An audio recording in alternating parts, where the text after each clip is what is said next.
let's just look at the patrols coverage workflow, right? So with the patrols coverage workflow, let me just go back here, vertical dots, and say edit, continue. And these are the parameters that you can define, right? Name, description, data source, by default, then again, you have your time range. So you kind of get that consistency, right? So that, like I said, it's easier to use, it kind of becomes muscle memory about what parameters lie where and what to do with them, right? Then you have your time range, then you get to actually specify which elements from your database you want to analyze. So now here you have an opportunity to choose which patrol types you want to analyze from your database, right? And you can choose multiple. So this would be the similar kind of process we did with event types, when we were choosing which event types we want to analyze. Here we get the opportunity to choose which patrol types we want to analyze for. Now with the patrols, because in Earth Ranger you can associate an event within a patrol, right? Here you have an opportunity to choose both patrol types and event types, right? Because they basically have a mutual or they're relational as far as you being able to create events whilst you're on a patrol. So this would be the opportunity. Well, this is where you'd be afforded the opportunity to do that. And then you have your advanced configurations, right? Where you could say, okay, choose by patrol status, or you want to filter by patrol status done, patrol status 2. Let's take another one and say, let's say still active. So you now get the opportunity to say you want to which specific patrol type, event type, as far as the patrols are concerned, the status of each individual patrol based on the patrol types that you have chosen, right? So we're going to say done, active, and let's just choose one last one. Let's choose the ones that were canceled, right? So you want to quantify all of that information to see how many were done, how many are still active, and how many were canceled within the daytime range that we have selected.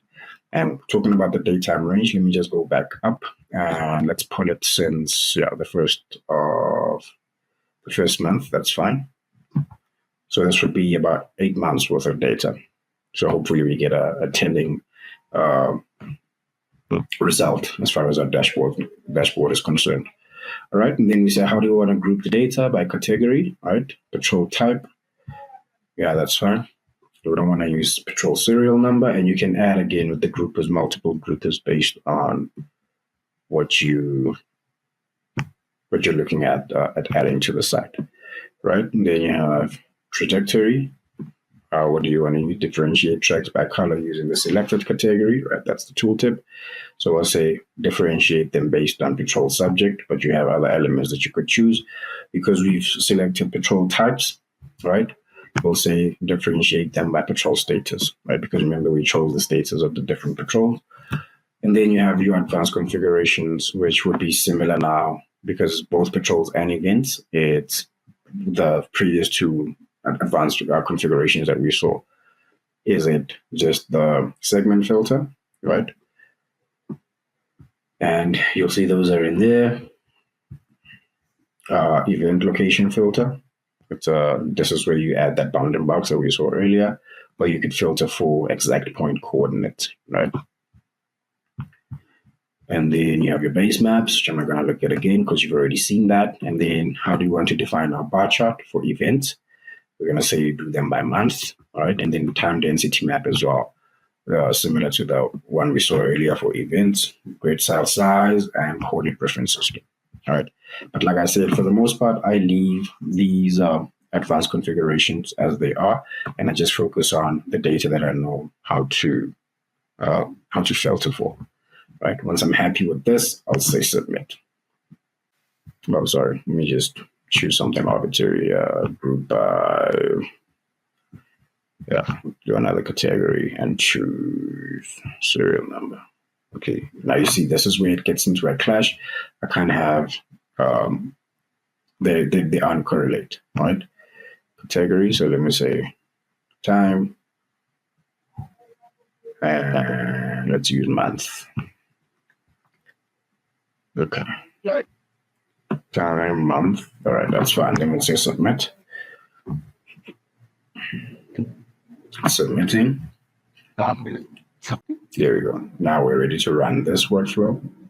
right? As you can see, our patrols workflow, we're ready to run. Our subject tracking workflow has successfully run, and it took 3 minutes, right? All right, perfect. There we are. A minute later, our patrols workflow has successfully run, and I can click on this. No, actually, I just want to click there and view it, and there we have. So because of the parameters that we have set, we have 1 dog patrol. That's total time of the patrol. That's the distance they covered, average speed, max speed, and I'm waiting for my dashboard elements to show up, right? There we go. So this is the entire track of the patrol, right? This is the events that were created on the patrol, which is only 2. And this is the time density map. So obviously, as the graduation of color gets redder, if you want to say, the more time they spend at a specific location. And then you have your patrol event bar chart, right? And that's basically what a patrol looks like. So if you wanted to do another different patrol type, I'd say, okay, show me special ops for the month of September.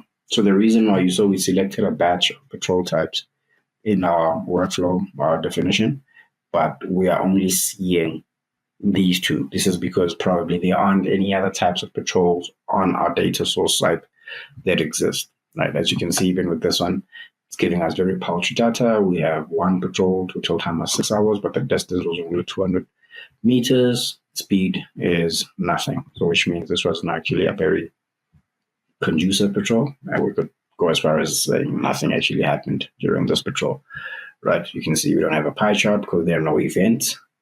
This is a time density map. We can zoom out. There we go. And then we don't have a patrol events bar chart related to it, right? So those are our patrols, and that's the patrol dashboard